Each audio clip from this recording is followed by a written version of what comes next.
ভক্তগণ, হ্যাঁ প্রভু বলুন। শোনো দিয়া মন, এই গোপীনাথের কি নাম জানেন? বলে কি নাম প্রভু? এই গোপীনাথের নাম হলো ক্ষীরচোরা গোপীনাথ। হ্যাঁ, ক্ষীরচোরা গোপীনাথ মানে ক্ষীর চুরি করে কালিমা গায়ে মেখেছে, তাই নাম হয়েছে ক্ষীরচোরা গোপীনাথ। আজ কার জন্য মাখলো? তখন বলছে আমার দাদুগুরুর জন্য। দাদুগুরু কি নাম? মাধবেন্দ্র পুরী।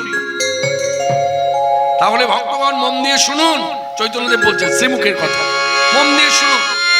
গোপীনাথের মাধুরী বলি, গোপীনাথের মাধুরী বলতে গিয়ে আমার দাদুগুরুর কথাই আসবে। পূর্বে শ্রী মাধবেন্দ্র পুরী আইলা বৃন্দাবন, ভ্রমিতে ভ্রমিতে ভ্রমিতে গেলা যথা গোবর্ধন। পূর্বে শ্রী মাধবেন্দ্র পুরী আইলা বৃন্দাবন, ভ্রমিতে ভ্রমিতে গেলা গোসাই যথা গোবর্ধন। মাধবেন্দ্র পুরীর জন্মস্থান ওপার বাংলা।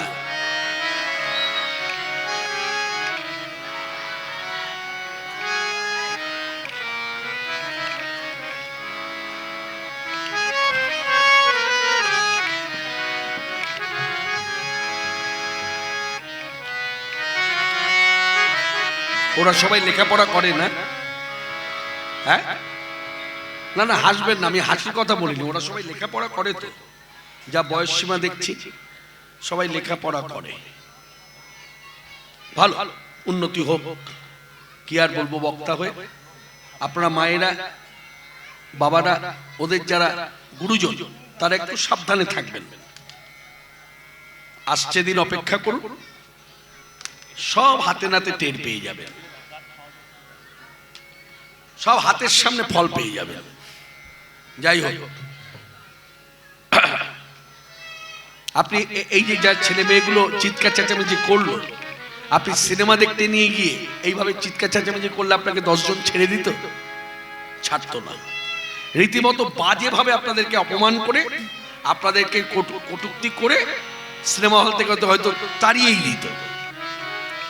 কিন্তু এটা হরিবাস, স্বাধীনতা সবার আছে কথা বলার, আমার আছে, আপনার আছে, সবার আছে, কিন্তু অপব্যবহার করাটা ঠিক নয়। এই যে ওরা যে চিৎকার চেঁচামেচি করলো, ওদের তো দোষ নয়, ওদেরকে তো বোঝাতে হবে, এই বাবা আজকে কিন্তু আমরা সিনেমা দেখতে যাচ্ছি না, যাত্রা দেখতে যাচ্ছি না, থিয়েটার দেখতে যাচ্ছি না, খেলা দেখতে যাচ্ছি না, কীর্তন শুনতে যাচ্ছি। বাবা ওখানে কি কিন্তু চিৎকার চেঁচামেচি করিস না বাবা। এমনি তোরা বসে সবাই মিলে গল্প করবি, আস্তে আস্তে কথা বলবি, এটা খাবি ওটা খাবি, হ্যাঁ, কিন্তু চিৎকার করিস না বাবা। তাহলে হরি কথায় বাধা পড়বে, তোদেরও শোনা হবে না, আমাদেরও শোনা হবে না, যে গাইছে তারও হয়তো গান হবে না, মন বিচলিত মন হয়ে যাবে, তার দেহটাও তো রক্ত মাংসে গড়া শরীর। তা যাই হোক মাননীয় ভক্তগণ, আমার হয়ে গেল, আগামীকালও কীর্তন আছে, বজায় রাখার চেষ্টা করবেন, ডিসিপ্লিনটা মানবেন। এটা হরিবাসর, এখানে কথা না বলাটাই শ্রেয়, যুক্তিযুক্ত। তবু যারা কথা বলছেন বলুন, আমি তো চুক্তিবদ্ধ বক্তা, বারবার তো কীর্তন থামিয়ে কথাগুলো বলতে পারি না, বললে তাহলে আসল কথা বলবো কখন? তো যাই হোক, ছন্দপতন হয়ে গেল, সবাই মিলে একবার এই যে ছন্দপতনটা হলো, এটা নষ্ট করে দিতে হবে। কি করলে? একমাত্র উপায় কলিযুগে হরিনাম। সবাই মিলে বলুন, হরে কৃষ্ণ হরে কৃষ্ণ হরে কৃষ্ণ হরে কৃষ্ণ কৃষ্ণ কৃষ্ণ কৃষ্ণ কৃষ্ণ হরে হরে হরে হরে হরে রাম হরে রাম হরে রাম হরে রাম রাম রাম রাম হরে হরে। হরে হরে। মন দিয়ে শুনুন, মাধবেন্দ্রপুরীর জন্মস্থান হলো ওপার বাংলা, মানে বাংলাদেশ। জেলার নাম হলো শ্রীহট্ট জেলা, যাকে কবিগুরু রবীন্দ্রনাথ ঠাকুর আখ্যা দিয়েছে শ্রীভূমি। তার পেছনে একটা কারণ আছে। কেন শ্রীভূমি বললেন? শ্রীভূমি বললেন অথচ শ্রীহট্ট জেলা বলছে না, কেন বলছে না? কারণ হলো কবিগুরু রবীন্দ্রনাথ ঠাকুর অনুভব করে দেখলেন, ভারতবর্ষের যত বড় বড় মহর্ষি, যত বড় বড় মহাত্মা, তাদের বেশিরভাগ জন্মস্থান শ্রীহট্ট জেলায়। যার জন্য ওই জেলাকে সাধারণ মানুষ যেমন জেলা বলে, শ্রীহট্ট বলে, জেলা বলে, আমি তা বলবো, আমি বলবো শ্রীভূমি। এটা অনুভব না হলে হয় না। কবিগুরু রবীন্দ্রনাথ ঠাকুর সেই গভীরতা ছিল অনুভবে, যার জন্য তিনি শ্রীভূমি আখ্যা দিয়েছিলেন। তো যাই হোক, সেখানে একটা গ্রাম আছে, গ্রামের নাম হচ্ছে বার্নি পূর্ণি গ্রাম। এখন চলতি কথা অনেকে পূর্ণিয়া গ্রাম বলে। সেই গ্রামে মাধবেন্দ্রপুরীর জন্ম, এবং ওখানে আস্তে আস্তে বড় হয়, তারপর সংসারও পাতে, মানে বিবাহ করে সংসার। কিন্তু তারপর ভগবানের কি লীলা খেলা, যখন বিয়ে হলো, সংসার হলো, তারপরে হঠাৎ করে একদিন তিনি সাধু হয়ে বেরিয়ে পড়লেন। আর পিছন ফিরে তাকায়নি। সাধুর জীবনটা আপনারা সকলেই জানেন। সাধু কথার অর্থ কি? যার জীবনটাই ধুধু, সেই হলো সাধু। সাধু আজ এই তীর্থে 10 দিন, কালকে ওই তীর্থে 10 দিন, এইভাবে তীর্থ ঘুরে বেড়ায়। তো তখনকার কথা, পূর্বে শ্রী মাধবেন্দ্র পুরী আইলা বৃন্দাবন, মানে সেই সময় বৃন্দাবনে তিনি এসেছিলেন। সেই সময়কার ঘটনাটা চৈতন্যদেব শ্রীমুখে বর্ণনা করছেন। ভক্তগণ মন দিয়ে শুনুন। এই গোপীনাথের বাড়িতে আমার মাধবেন্দ্র পুরী গোসাই এসেছিলেন। মাধবেন্দ্র পুরীর জন্য ক্ষীর চুরি করে এই গোপীনাথ নাম ধরেছে ক্ষীরচোরা গোপীনাথ। অর্থাৎ এক কথায় বলা যায়, ভক্ত যদি কায় মনে কোনো বাঞ্ছা করে, তো ভগবানের সাধ্য নাই সে বাঞ্ছা নাহি পুরে। তার মূর্ত মাধবেন্দ্র পুরী। তখন ভক্তগণ কৌতূহল জেগেছে, বিশদভাবে একটু বলুন বলুন প্রভু বলুন, আমরা শুনি। শুনবেন? তাহলে মন দিয়ে শুনুন। পূর্বে শ্রী মাধবেন্দ্র পুরী আইলা বৃন্দাবন, পূর্বে শ্রী মাধবেন্দ্র পুরী আইলা বৃন্দাবন, ভ্রমিতে ভ্রমিতে ভ্রমিতে গেলা যথা গোবর্ধন। ভ্রমিতে ভ্রমিতে গেলা গোসাই যথা গোবর্ধন। এখন গোবর্ধন পর্বতের পাশে আপনারা জানেন রাধাকুণ্ড, শ্যামকুণ্ড, রাসস্থলী সবই আছে। সেখানে গোবিন্দকুণ্ডের তীরে মাধবেন্দ্র পুরী বসে আছে। সারাদিন কিচ্ছু জোটে। আবার জোটেরই কথাটা বললে যেন কিছু একটা বলা হলো না, বলি খুলে বলি। জোটেনি মানে, আচ্ছা যার জোটে না সে কি করে? ভিক্ষা করে, তাই তো? যার জোটে না তখন কি করে? সে একমাত্র ভিক্ষাই সম্বল, ভিক্ষা করে, ভিক্ষাও করে না। তাহলে একে কি বলা যায়? একে বলা হয় অযাচিত বৃত্তি। মানে যেচে সেধে কারোর কাছে কিছু ভিক্ষা করব না। তাতে যদি আমাকে উপবাস করে থাকতে হয় থাকবো, মানে না খেয়ে থাকবো, তবু ভিক্ষা করবো না। এইরকম যার বৃত্তি, সেই মাধবেন্দ্র পুরী গোবিন্দকুণ্ডের তীরে বসে আছে।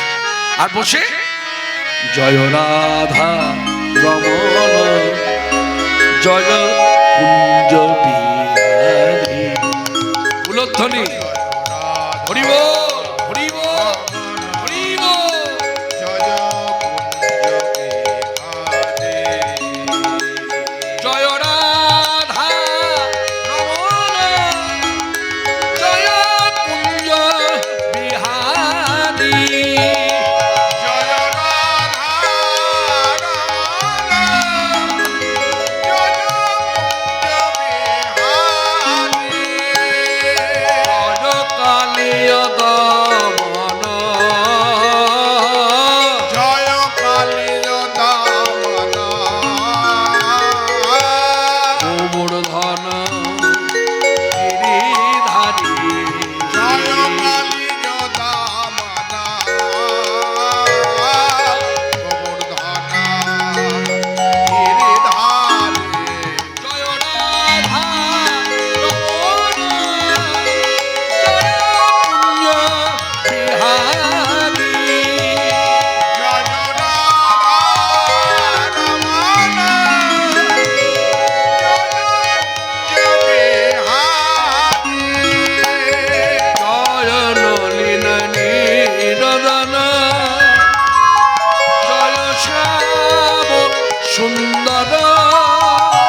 সেই বৃন্দাবনে বাঁশি বাজে বাজে রে। এই সেই ধাম বৃন্দাবন, লীলা নৃত্য মনে রাখবেন, এটা নিত্য লীলার অংশ। যেমন বাঁশির গান গতকালও বেজেছে, আজও বেজেছে, কালো বাজে, এখনো বাজে। যেমন নুপুরের ধ্বনি গতকালও বেজেছে, আজও বাজছে, কালো বাজে। কেউ বলতে পারবে না যে ৫,৫০০ বছর আগে নুপুর বেজেছে আর বাজে, ৫,৫০০ আগে গোবিন্দের বাঁশি শোনা গেছে আর শোনা যায়। আপনি যদি মনে মনে ভাবেন যে আমি প্রমাণ নেব, প্রমাণ সাপেক্ষ, আপনি গেলে প্রমাণ পাবেন। বিদেশের মানুষরা এসে প্রমাণ পেয়ে গেল, তারাও প্রশ্ন করেছিল বাঁশি কি বাজে? বাঁশি বাজে। গাইলেন কে?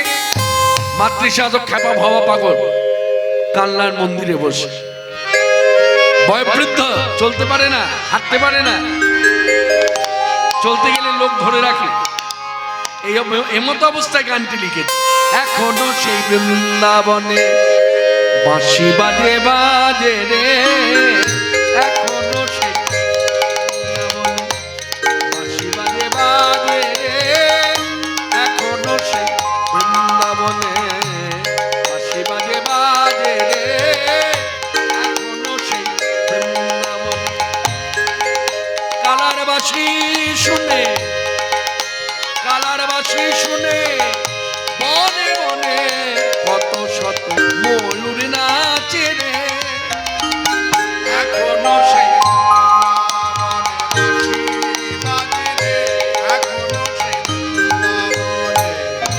আছে সেই রাধা রানী, বাঁশি শুনে পাগলিনী, আছে সেই রাধা রানী, বাঁশি শুনে পাগলিনী।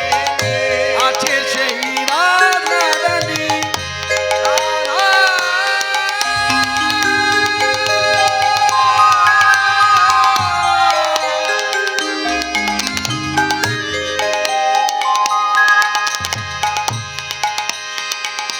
রাধা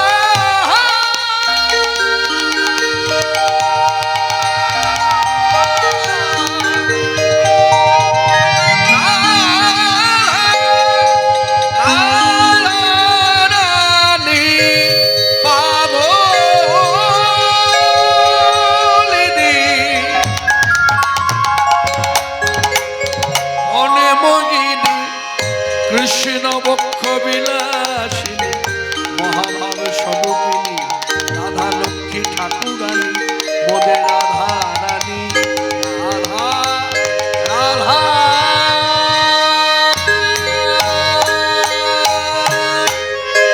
আছে সেই রাধা রানী, বাঁশি শুনে পাগলিনী।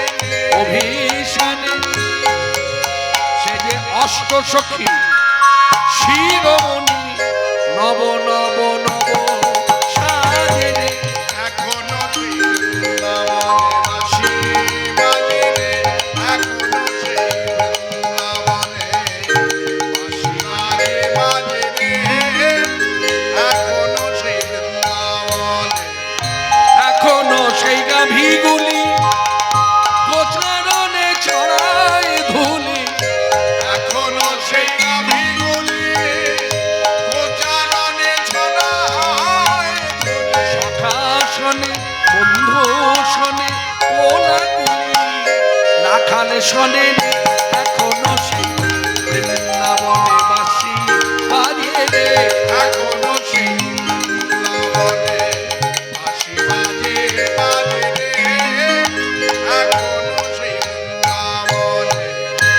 এখনো সেই ললনা জল ভরিতে যায় যমুনা, এখনো সেই লালনা জল ভরিতে যায় যমুনা।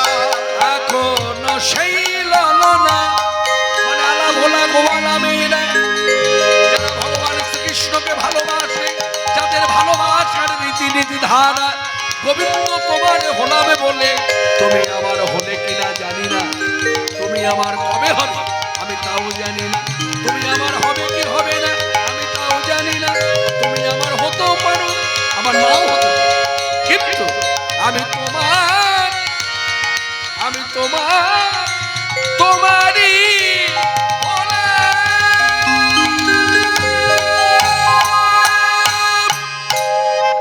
এখনো সেই লালনা জল ভরিতে যায় যমুনা।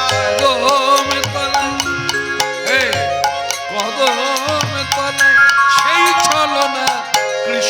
কাছে রে, এখনো সেই বৃন্দাবনে বাঁশি বাজে রে, এখনো সেই বৃন্দাবনে বাঁশি বাজে বাজে রে, এখনো সেই বৃন্দাবনে। এখনো সেই ব্রজবালা বাঁশি শুনে হয় উতলা, এখনো সেই ব্রজবালা বাঁশি শুনে হজতালা, রাধে মন ফুলমালা, রাধে মন ফুলমালা, মন মাঝে রে, এখনো সেই বৃন্দাবনে বাঁশি বাজে রে, এখনো সেই বৃন্দাবনে বাঁশি বাজে বাজে রে। এখনো সেই বৃন্দাবনে। এই গানটি যিনি লিখছেন, তিনি লিখতে লিখতে হঠাৎ করে তার মনের কথাটা লিখলেন। কি লিখলেন? আমার আশা ছিল মনে মনে যাব মধুর বৃন্দাবনে, আশা ছিল মনে মনে যাব মধুর বৃন্দাবনে। হয়তো আপনারা ভাবতে পারেন শ্রোতা হয়ে শুনতে শুনতে, আচ্ছা কৃষ্ণদা আপনি বক্তা, বক্তব্য রাখছেন, আপনি বললেন এই গানটি লিখতে লিখতে যিনি গানের রচনা করেছেন তিনি তার মনের কথাটা বলেন, এটা তো কোনো কথা না, বলতেই পারে, এই জন্য আবার এটা বলার কি আছে? তা নয়, আসল কথাটা বলতে চাই, মনে রাখবেন, মাথায় রাখবেন। আমিও যদি সারা জীবন ধরে, যতদিন বেঁচে আছি, সারা জীবন ধরে শিবের মাথায় জল ঢাললাম, ওং নমঃ শিবায়, ওং নমঃ শিবায়, ওং নমঃ শিবায়, জল ঢাললাম, শিবকে ভক্তি করলাম, তাহলে আমি শিবের উপাসক। আমারও মন বলে যদি কোনোদিন অর্থবল লোকবল হয় তাহলে আমি কোথায় যাব? কাশীতে। যে শক্তির উপাসনা করে সারা জীবন ধরে মা মা মা মা মা মা মা, কালী কালী কালী কালী কালী স্মরণ, কালী মনন, কালী ধ্যান, কালী ধ্যান, কালী চিন্তা, কালী ভাবনা, কালী কীর্তন, কালী কথা শ্রবণ, কালী কথা কীর্তন, এই যে করছে, তারও বাসনা জাগে। যদি কোনোদিন অর্থবল লোকবল হয় তাহলে 51 পীঠের শ্রেষ্ঠ পীঠ অসম রাজ্যের কামাখ্যায় যাব। যে কৃষ্ণ সেবা করে তার বাসনা জাগে, যদি কোনোদিন অর্থবল লোকবল হয় আমি বৃন্দাবনে যাব। কিন্তু কি আশ্চর্য, যিনি এই গান লিখলেন তিনি মনের কথাটা লিখেছেন। কি লিখলেন? আমার আশা ছিল মনে মনে মাতৃসাধক খ্যাপা ভবা পাগল, মনের কথা সবাইকে বললেন। আমার আশা ছিল মনে মনে যাব মধুর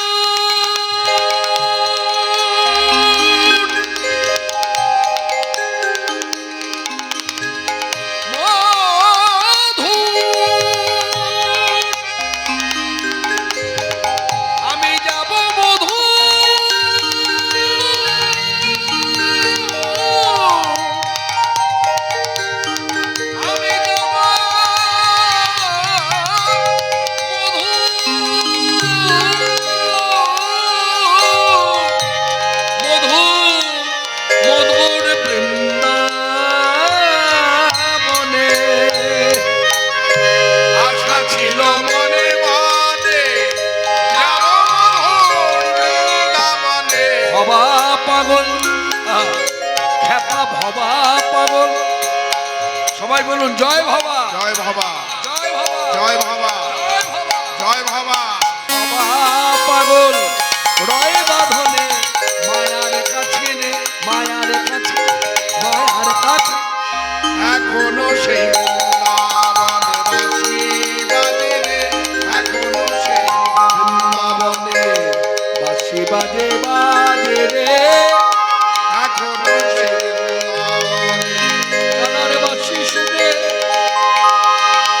বনে বনে কত শত ময়ূর নাচে রে, বাঁশি বাজে রে, বাজে রে, বাজে রই রাধা কই। মনে রাখবে মায়েরাই, বৃন্দাবনে আবার কালী পূজা হয়। মানে আমরা বাঙালি ভক্তরা, বাঙালিরা বলি কালী দুর্গা, আর বৃন্দাবনে ব্রজবাসীরা বলে কাত্যায়নী যোগ মায়া। যে যোগমায়া কাত্যায়নী সেই কালী সেই দুর্গা, স্বরূপ দেখ, নামে ভিন্ন। তাই আমরা মায়ের কথা যখন বলছি একটা মায়ের গান গাই। এই গেন উঠছে গো, গেনটা ঠিক করুন। হাউলিং হচ্ছে, হৌ হৌ করছে। প্রথম থেকে একদম প্রথম ওপেনিং থেকে হচ্ছে। আপনার কি খুব ঠান্ডা লাগছে? মাফলার জড়িয়েছেন কানে, খুব ঠান্ডা? কি জানি বাবা, আমার তো 56 বছর বয়স হয়ে গেল, এখনো কি জানি, এই তো ঠান্ডার দেশে আসি, ঠান্ডা দিয়ে চলি। আমার তো গলার কাজ এখনো পর্যন্ত, আজ পর্যন্ত কেউ বলতে পারবে না কৃষ্ণদাকে কেউ মাফলার জড়ানো অবস্থায় দেখেছে।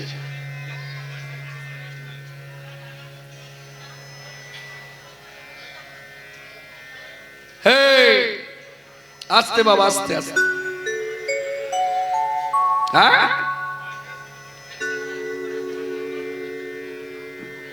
আস্তে আস্তে। গেন উঠছে, গেন উঠছে, গেনটা দেখুন।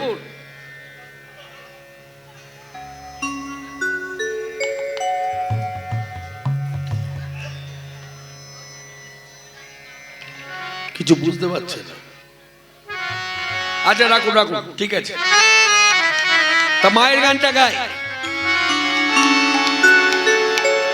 মা তোর চোখের কাজল সাদা গায়ে মাখিয়ে দিল কে? মা তোর চোখের কাজল সাদা গায়ে মাখিয়ে দিল কে? সাজিয়ে দিল শ্মশান চিতা, সাজিয়ে দিল শ্মশান চিতা, ভস্য দিল কে?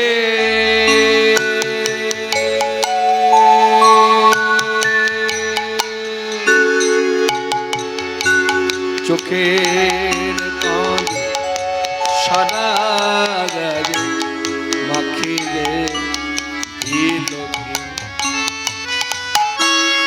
এলো কেশি ঘুরে বেড়া এলিয়ে দিকে কেশমা,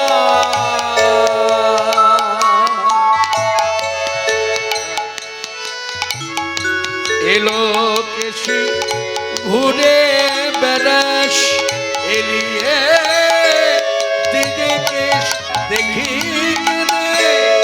মনে মায়ে আমার এই যোগী নিবেশ দেখি কেনে মনে মায়ের আমার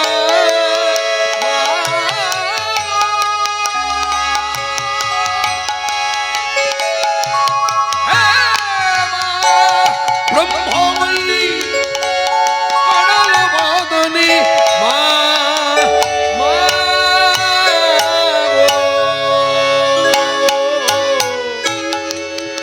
এলো কেশি ঘুরে বেড়ান এলিয়ে দিনে কেশ দেখি কেঁদে মনি মায়ের আমার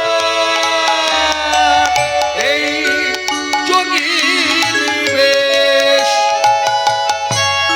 কালো রূপে আলো ছটা, ওরে কালো রূপে আলো ছটা, চন্দ্র সূর্য হারে মানে হায়, চোখের কাজে সাদা উলধ্বনি মা তোর চোখের কাজল সাদা গায়ে মাখিয়ে দিল কে? সবাই মিলে প্রণাম করুন, মাকে প্রণাম করুন। কি বলে প্রণাম করব? বেশিরভাগ মানুষের ধারণা কালীকে প্রণাম করতে গেলেই দেখবেন বলে সর্বমঙ্গল মঙ্গলে, না, এই মন্ত্রটা দুর্গা মাকে প্রণাম করতে গেলে। আর কালী প্রণাম করতে গেলে জয়ন্তী মঙ্গলা কালী ভদ্রকালী কপালিনী দুর্গা শিবা সমাধাত্রী সাহা সোধা নমস্তুতে। এই এই মাকে শ্রদ্ধা করে ধাম বৃন্দাবনে ওই গোবর্ধন পাহাড়ের পাশে যে মাধবেন্দ্রপুরী বসে আছে তার কথা শুনে বসে আছে। সারাদিন কিচ্ছু জোটেনি, মানে খাইনি। কোথা থেকে এক বালক, তার আবার গায়ের রংটা মানে বর্ণটা হচ্ছে কালো কুচকুচে বর্ণ, কোথা থেকে এক বালক কালো কুচকুচে বর্ণ নিয়ে এক ঘটি দুধ দিয়ে মাধবেন্দ্রপুরীর কাছে এসে দাঁড়িয়েছে। তা মাধবেন্দ্রপুরী বসে জপ করছে কৃষ্ণ নাম। এই বালক এসে ঘটিটা রেখে এই ডাকছে, ও সাধু সাধু, ও সাধু সাধু। যেই তাকিয়েছে, কে? এই যে তোমার জন্য ঘটিতে করে দুধ এনেছি, নাও খাও। তখন মাধবেন্দ্রপুরী বলছে, দুধ এনেছিস মানে? আমি তো কাউকে দুধ আনতে বলিনি। আহা, তুমি না খেয়ে বসে আছো, তাই তোমার জন্য দুধ এনেছি, নাও খাও। বলছে, শোন, আমি না খেয়ে বসে আছি, তুই বুঝলি কি করে? বলে, সে তো অনেক কথা। আগে বলতো আমায় তুই কোথায় থাকিস। ছেলেটি মনে মনে বিচার করলো, নাম বললে ধাম বললে যদি খাওয়ানো যায়, তাই বলে দিলেন গড়গড় করে, বালক কহে গোপ আমি এই গ্রামেতে থাকি। বালক কবে গোপ আমি এই গ্রামেতে থাকি। গোপ মানে গোয়ালা ছেলে, আমি এই গ্রামেতে থাকি। এই গ্রামেতে থাকি। আমার এই গ্রামেতে কেহ না রগে উপবাসী। আমার গ্রামে থেকে ভোলা রবে উপবাসী। আমার এই গ্রামে বাস করে যে, আমার গ্রামে বাস করে যে, আমার গ্রামে বাস করে যে, ওই আমার গ্রামে বাস করে যে, উপবাসী থাকে না সে, তার আহার জোগাইয়েছে। এখন উপবাসী লক্ষণে থাকে না সে, তার আহার জোগাইয়েছে।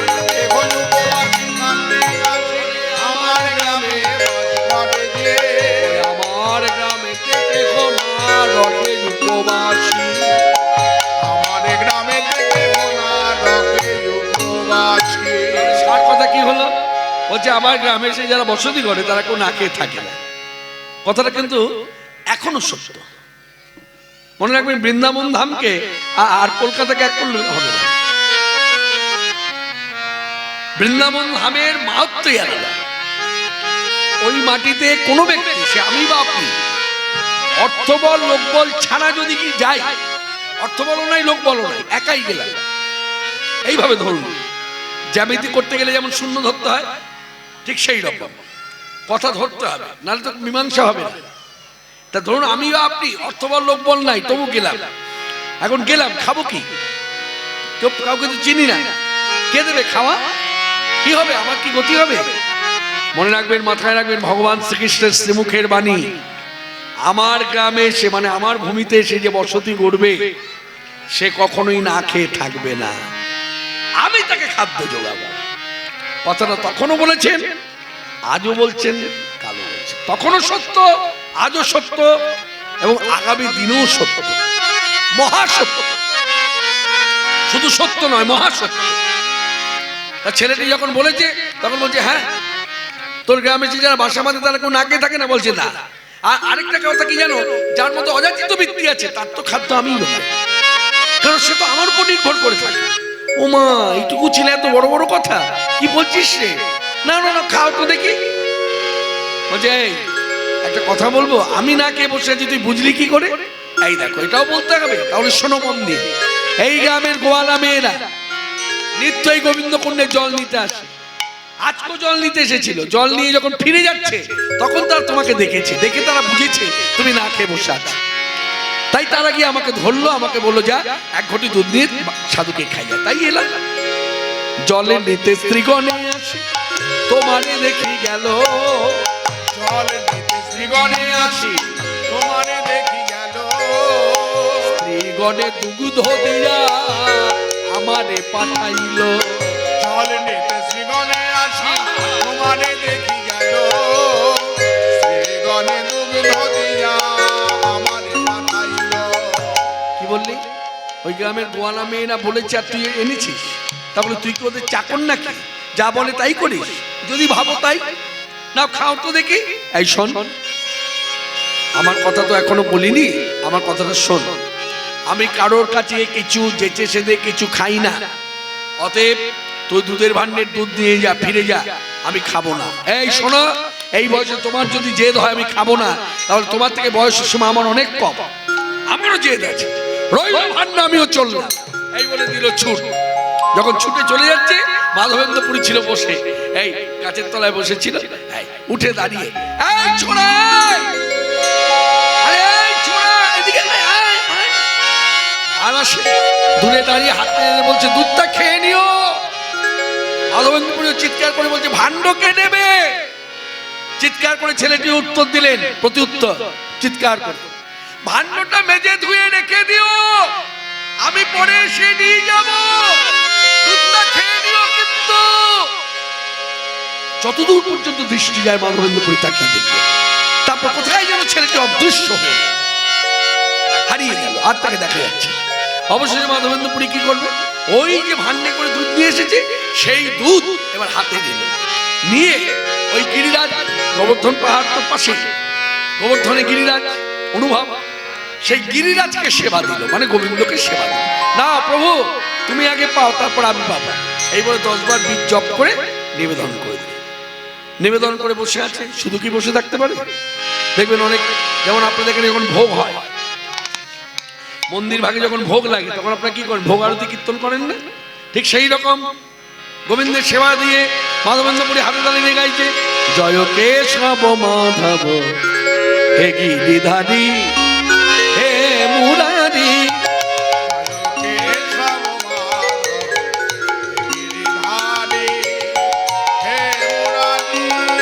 জয় কেশব মাধব হে গিরিধারী হে মুরারি,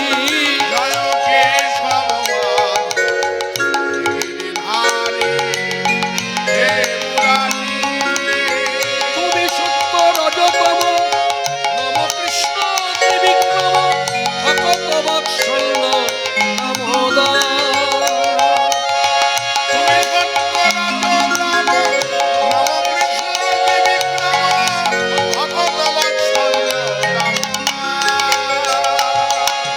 তুমি সত্য রজতম নম কৃষ্ণ ত্রিবিক্রম ভকত বৎসল্য দামোদর,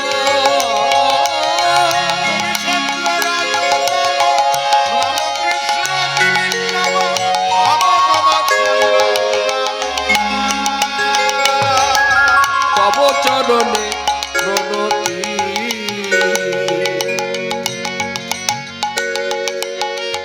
হে মুরারি হে গিরিধারী,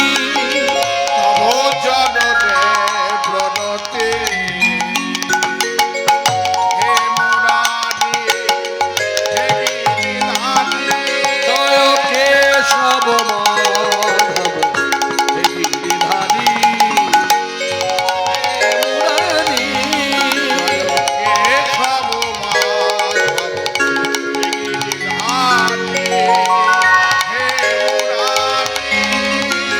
তুমি সত্য রজতম নম কৃষ্ণ ত্রিবিক্রম ভকত বৎসল্য দামোদর,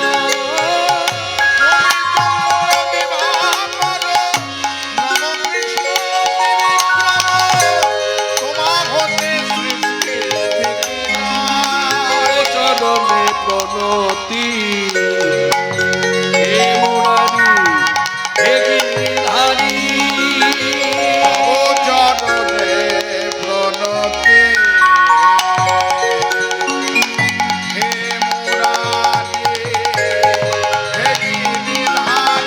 জয় কেশব মাধব গিরিধারী হে মুরারি, গিরিধারী হে মুরারি,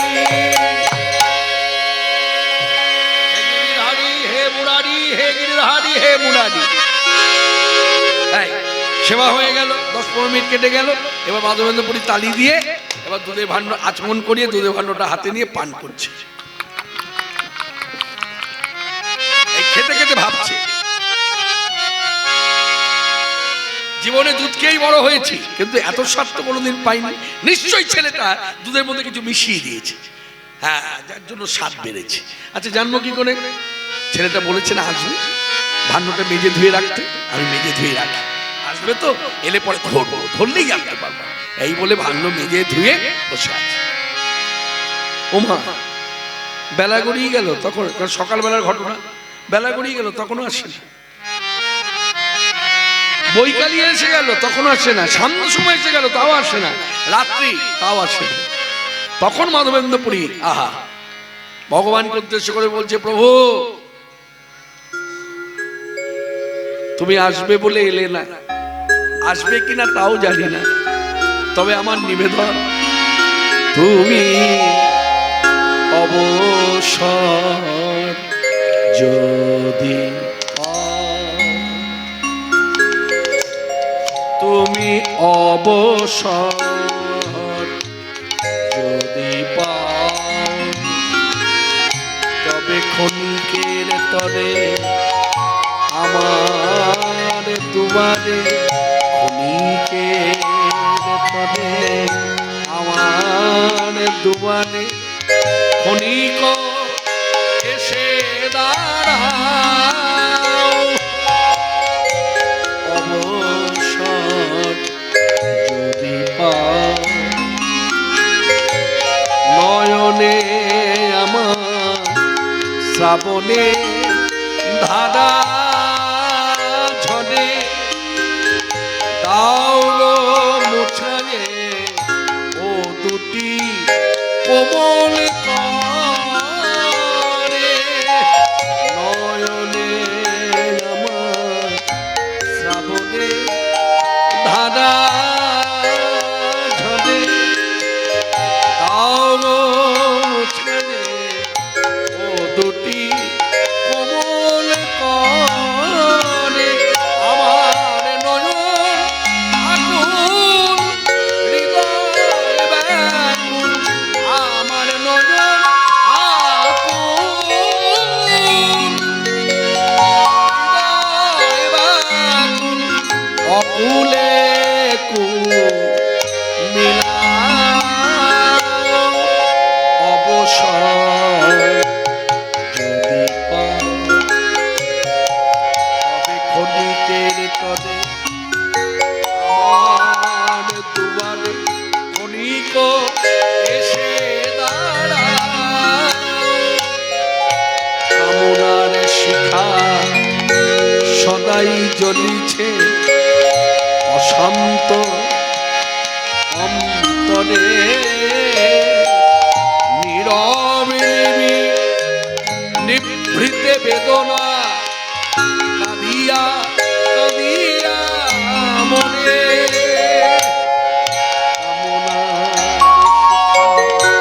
সদাই জ্বলি। এই বাবা আস্তে, এদিকে কি বলছো? হ্যাঁ কি করবো? আস্তে, কি বল? আপনি কি কাজ করেন? এদিকে আমি ডাকছি আপনাকে। কি কাজ করেন আপনি? না না বলুন না, আমাকে বলুন। কোঅপারেটিভ গোডাউনে কাজ করেন। আচ্ছা, যখন কাজ করেন তখন আপনি কারো ইনস্ট্রাকশনে কাজ করেন? মানে এই এটা করো, ওটা করো, এটা করো। ওটা কাজে হয়, কীর্তনে হয়। যান গিয়ে বসুন।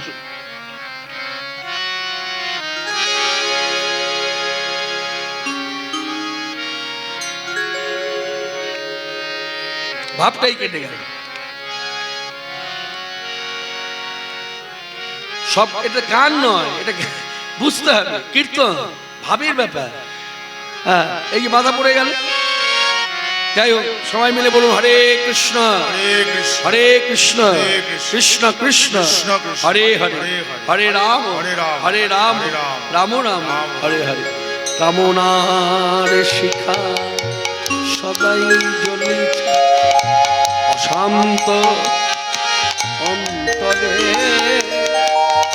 নীরবে নিভৃতে বেদনা কাঁদিয়া কাঁদিয়া মনে। সব ব্যথামো শতদল গজে, সব ব্যথামো শতদল গজে, চরণে রহিতে দাও।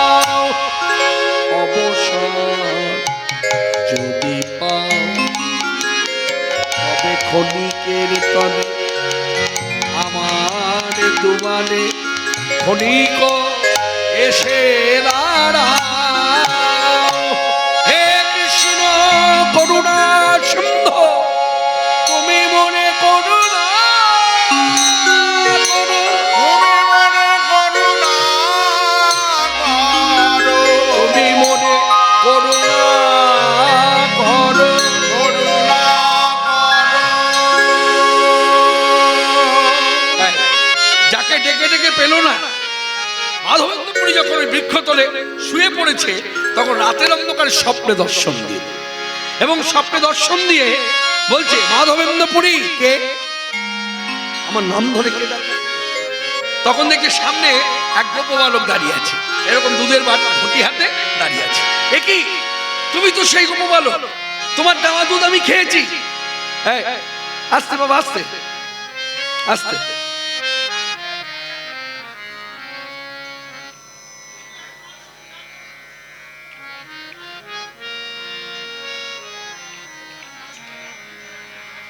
হ্যাঁ,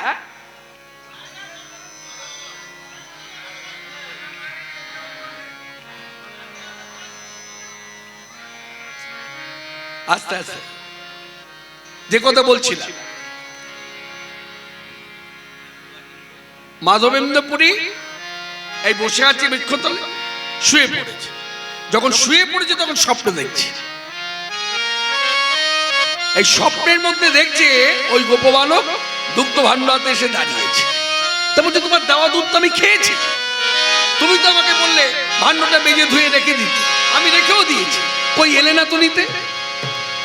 যেই এ কথা বলা, সঙ্গে সঙ্গে মাধবেন্দ্রপুরীকে বলছে, মাধবেন্দ্রপুরী এবার ভালো করে তাকিয়ে দেখো তো আমি কে। যেই যে ভুজুগুড়ি হরি কৃষ্ণ রূপে দর্শন দিয়েছে, মাধবেন্দ্রপুরী স্বপ্নের মধ্যে হাউ হাউ করে কাঁদে আর বলে, আমি কৃষ্ণ পেলাম না, আমি কৃষ্ণ পেলাম না, ওই কৃষ্ণ কথা কৃষ্ণ, আমি কৃষ্ণ পেলাম না।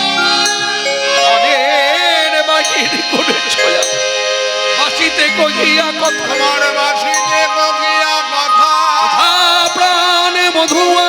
কথা প্রাণ মধুয়া। এই বধুয়া বধুয়া বলে যখন কাঁদছে, তখন স্বপ্নের মধ্যে সাক্ষাৎ গোবিন্দজি হাতটা বাড়িয়ে বলছে, নাও ধরো। এই হাতটা ধরতে বলেছে, মাধবেন্দ্রপুরী বলছে, বৃদ্ধ বয়সে আমাকে কোথায় নিয়ে যাবে? বলছে হাতটা ধরো না। যেই হাতটা ধরেছে টানতে টানতে নিয়ে এসে নিবিড় জঙ্গলের মধ্যে দাঁড় করিয়েছে। দাঁড় করে বলছে, দেখো এখানে কেউ মানুষ থাকতে পারে? এই দেখো চারিদিকে প্রাচীন নাই, মাথার উপরে আচ্ছাদন নাই, এখানে কোনো মানুষ থাকতে পারে?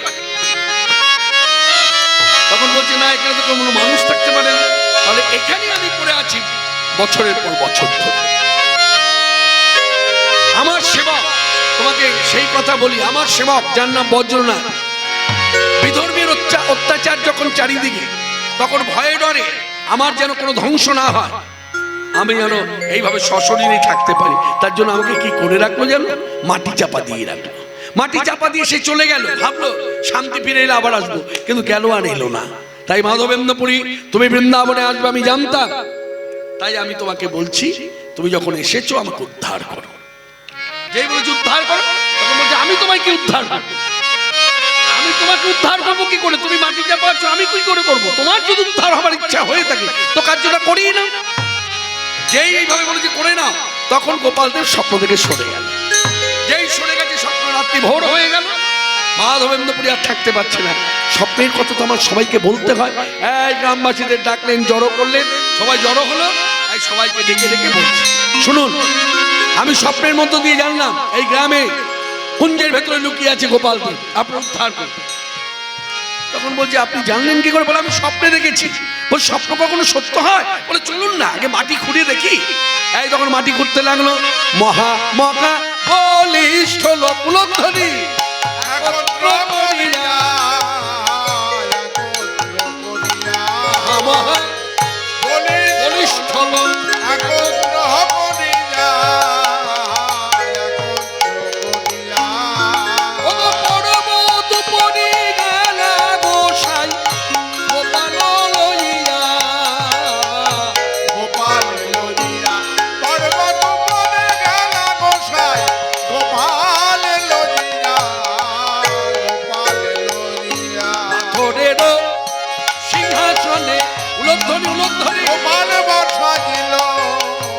ভক্তমণ্ডলী, আপনাদের মনে প্রশ্ন জাগে না যে আপনি কীর্তন করছেন আর উলুধ্বনি দিতে বলছেন বারবার কেন?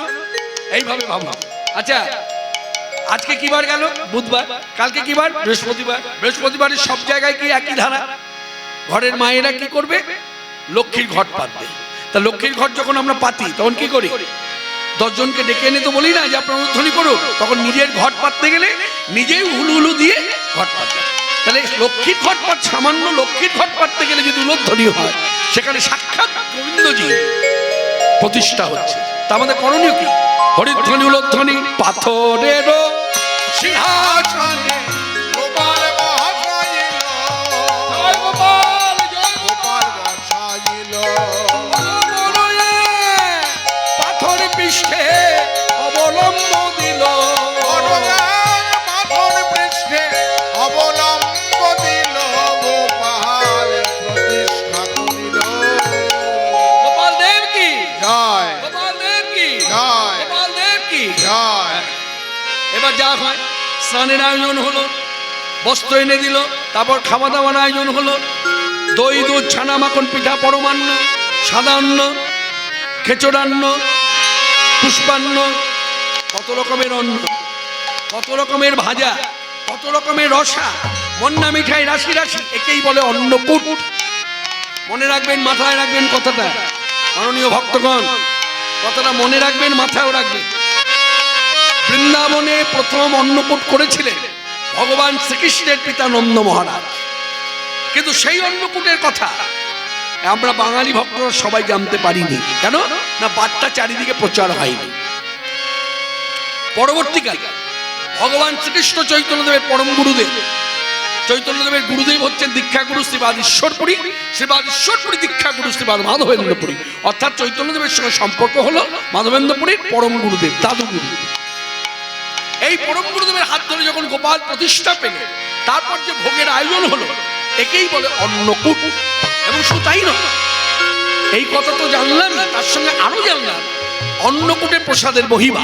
কি মহিমা? না, অন্নকূটের প্রসাদ যে পায় তার জীবনে কখনো কোনোদিন অন্নের অভাব হয় না। হৃদয় গৌর হরি হরি গৌর। মাননীয় ভক্তগণ, আমাদের বিষয় ছিল গোপাল প্রতিষ্ঠা। এবার সেই গোপাল প্রতিষ্ঠা পেল গোবর্ধনে, গোবর্ধনে প্রতিষ্ঠা পেল। এবার ভোগ লাগিয়ে যা হয় বাইরে এসে মাধবেন্দ্রপুরী সকলকে নিয়ে কীর্তনানন্দময়। আস্তে, যারা ভজন শুনতে চেয়েছিলেন, আস্তে, যারা ভজন শুনতে চেয়েছিলেন, হ্যাঁ, যারা ভজন শুনতে চেয়েছিলেন তারা এবার ভজন শুনবেন। আসলে আমি বলতে চেয়েছি একটা পরিধি তৈরি না হলে তো করা যায় না, যার জন্যই আমি বলেছি। ঠিক আছে, ঠিক আছে, আপনি বলেছিলেন, আসলে ঘটনাটা হচ্ছে পরিধি তৈরি না হলে করা যায় না বাবা। এই শুধু আমি নয়, যে কোনো বক্তাকে বলবেন, সেই বক্তাই বলবে একটু সময় দিন। যাই হোক, আপনি শুনুন, ক্ষমা করবেন, আমার বলায় যদি কোনো রকম কিছু ভুল হয়ে থাকে আমি আপনার কাছে ক্ষমা প্রার্থী। অপরাধ নেবেন না, দোষ ধরবেন না, হ্যাঁ, মন দিয়ে শুনুন। কারণ এই ভক্তি রাজ্য, অনেক কথা বলতে গিয়ে আমাদের অনেক সময় জিভ ফসকে অনেক কিছু বেরিয়েই যায়, ক্ষমা করবেন। আসুন সবাই মিলে একটু প্রেমানন্দে, সবাই মিলে একটু প্রেমানন্দে মাতি। গিরিধারী গোপাল, গিরিধারী গোপাল, ব্রজ গোপদুলাল, অগয় অপরূপ লীলা তব তরুণতম। গিরিধারী গোপাল, ব্রজ গোপদুলাল, অপরূপ লীলা তব তরুণতম। গিরিধারী গোপাল, বিশাখার কাছে তুমি চির নিরূপম, শ্রীরাধার হৃদয়ে প্রেমের শ্রীপণ। বিশাখার কাছে তুমি চির নিরূপম, শ্রীরাধার হৃদয়ে প্রেমের শ্রীপণ। শ্রীরাম সুদাম সখা ওঠে শ্রীরাম সুদাম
এবার কি হলো বলুন তো?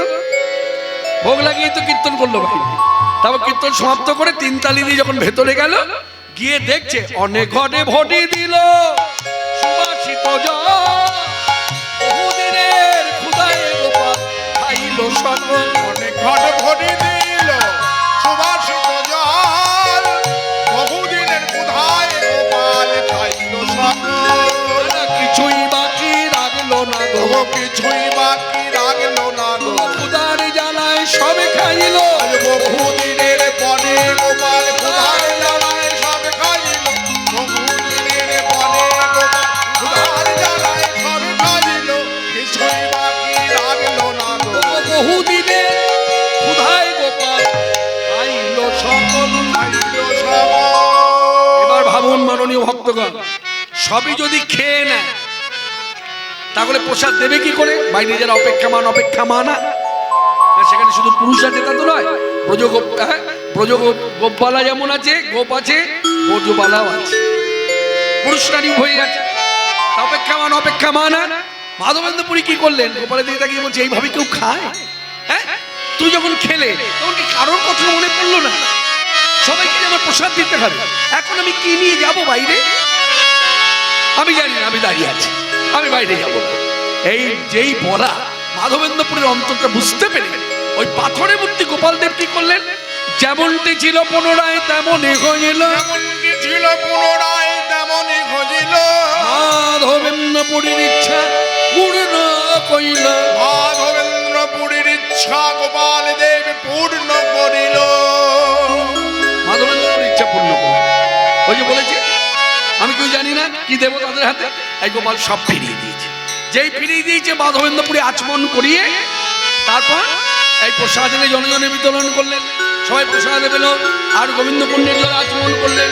এবার আচমন করে সবাই, যেহেতু বৃন্দাবন ধাম, গোপাল গোপাল বলে চিৎকার করলে তো হবে না, এখানে হলো রাধা কৃষ্ণ যুগল সেবা। এবং পরবর্তীকালে মনে রাখবেন, নরোত্তম দাস ঠাকুর নিজে পদ রচনা করে আমাকে আপনাকে শিক্ষা দিয়েছে যে আমাদের গতি নাই, গতি নাই, গতি নাই। কি করলে? কি না করলে? রাধা কৃষ্ণ যুগল ভজন না করলে।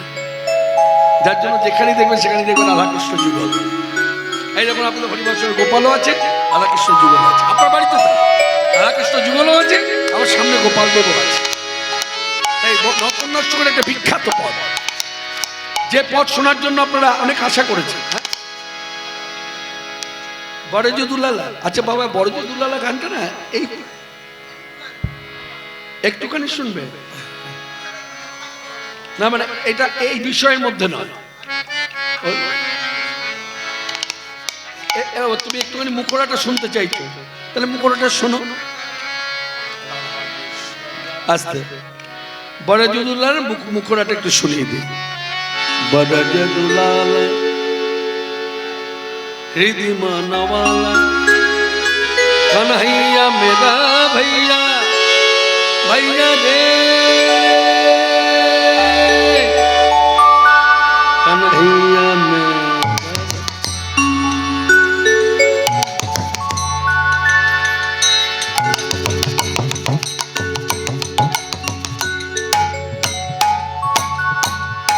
बड़ा दुलाला मनवाला कन्हैया मेरा भैया, भैया रे कन्हैया मेरा। हमारे छतिया जावे पटिया, हमारे छतिया।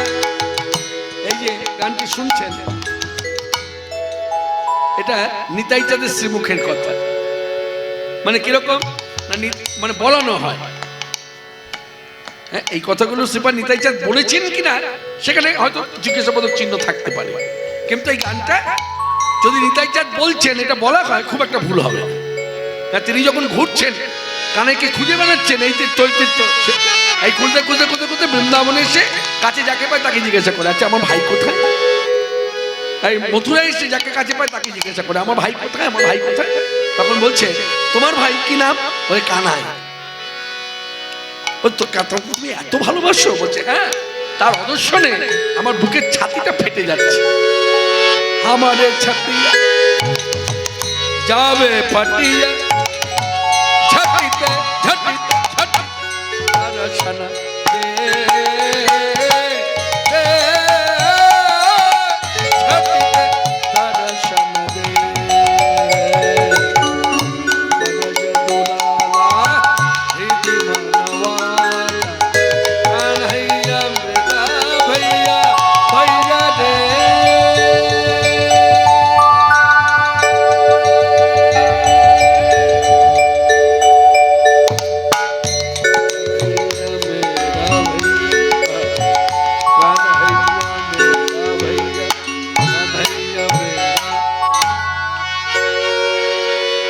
আমি শুধু একটু এই ছেলেটি শুনতে চেয়েছে, ওর ইচ্ছাটাকে পূর্ণ করার জন্য একটু শুধু মুখটাকে করে দিলাম। ঠিক আছে, এবার আসুন ভজনীয় কীর্তন। সবাই হাত জোর করুন, মুখে না বলুন, অন্তত হাত জোর করুন। নরোত্তম দাস ঠাকুরের পদ জীব শিক্ষা হেতু গাইলেন, জীব শিক্ষা হেতু লিখলেন। রাধা কৃষ্ণ প্রাণ যুগল কৃষ্ণ, রাধা কৃষ্ণ প্রাণ যুগল রাধা কৃষ্ণ প্রাণ যুগল কিশোর,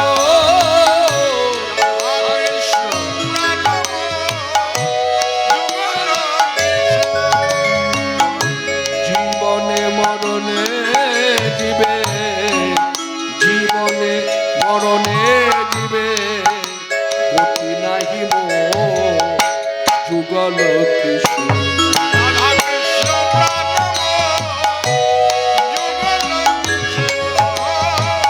রাধা কৃষ্ণ প্রাণ যুগল কালিন্দের কুলে গেলি কদম্বের রতন বেদীর বনে বসাবো দুজন। কালিন্দের কুলে গেলি কদম্বের রতন বেদীর বনে বসাবো দুজন। শ্যামবনি রঙ্গে দেব চুবা চন্দনের গন্ধ, চামর ঢোলাব সদা হেরিব মুখ চন্দ। শ্যামবনি রঙ্গে দেব চন্দনের গন্ধ, চরণে ভোলাব সদা হেরিব মুখ চন্দ।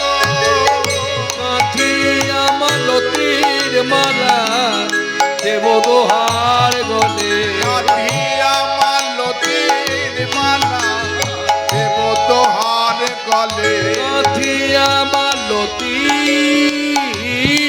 মালা দেব দোহার গলে। কাঠিয়া মালতীর মালা দেব তোহার গলে। অধরে তুলিয়া দেব রাধা কৃষ্ণ প্রাণ যুগল কৃষ্ণ। জীবনে মরণে দিবে,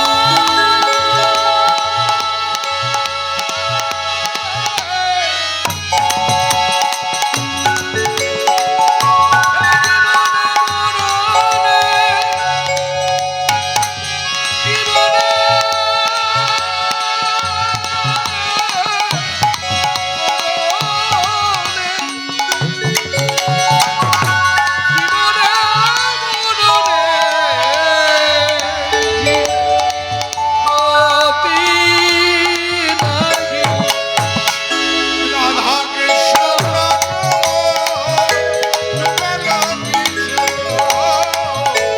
রাধা কৃষ্ণ প্রাণ যুগল কৃষ্ণ। ললিতা বিশাখায়াদি যত সখী বৃন্দে, ললিতা বিশাখায়াদি যত সখী বৃন্দে আত্মায় করিব সেবা চরণারবিন্দে। ললিতা বিশাখায়াদি যত সখী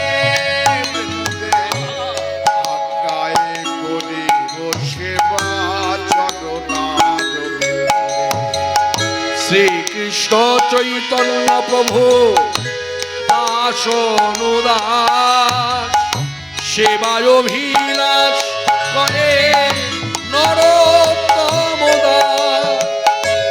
সেবায় অভিলাষ করে নরোত্তম দাস, নরোত্তম দাস, নরোত্তম দাস। রাধা কৃষ্ণ প্রাণ